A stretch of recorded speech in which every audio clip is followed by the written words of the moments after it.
Out front now, Vladimir Milov, former deputy minister of energy in Russia and an advisor now to the Russian opposition leader, Alexei Navalny.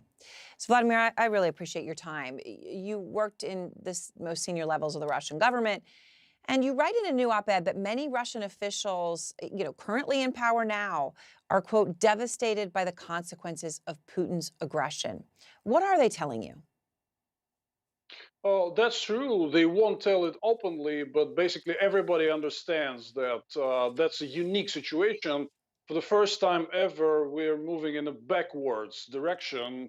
We had a lot of difficulties in the 70s and the 80s and the 90s, but we were still somewhat opening to the world, and the direction was very different. Right now, Russia is being disconnected from global markets, global financial architecture, technology, logistics, and so on.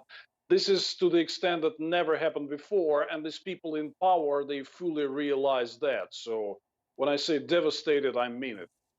And so President Biden was asked this week specifically about reports that Putin is being misinformed by some of his advisors, those people in that upper echelon of power. And I wanted to play this for you, what President Biden said.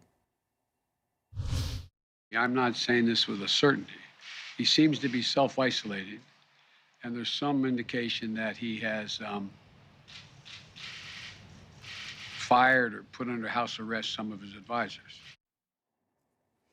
Vladimir, do you think that's happening, that Putin has put advisors under house arrest?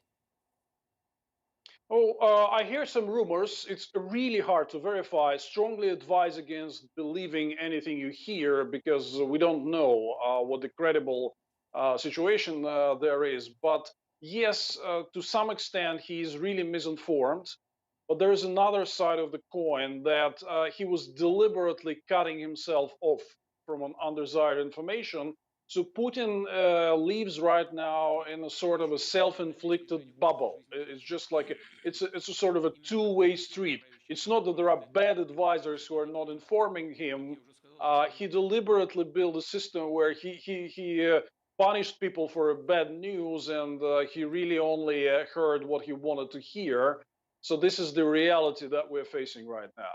So these advisors that you talk about that are devastated by the consequences, that know the reality, are they, Vladimir, communicating with each other? Do they pose a threat to Putin? I mean, is there any sort of conversation or organization to any of this, or no?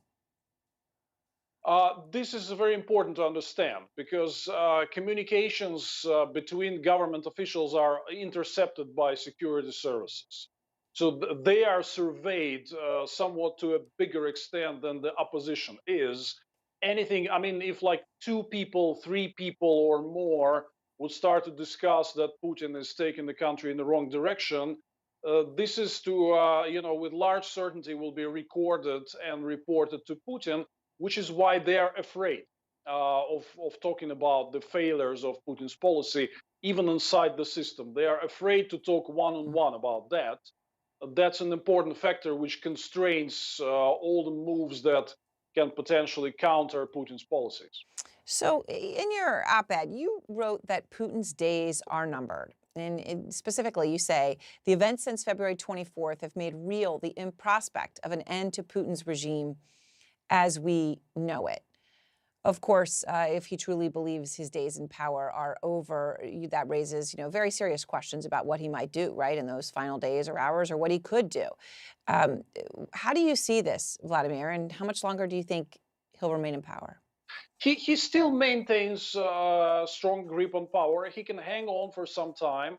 But a few weeks, months down the road, many more people inside the system will begin questioning what he's doing. Ordinary Russians will express discontent with deteriorating economic situation, huge losses in the war, and so on. This is something that Putin never experienced. He was pretty much lucky all along. Not this time around, and the Russian society, the Russian elites, they will finally begin questioning where are we going, and is Putin the right man to lead the situation? Actually, this is what I meant when Mm. I was talking about his days being numbered. All right. Well, Vladimir, thank you so much. I really appreciate your time.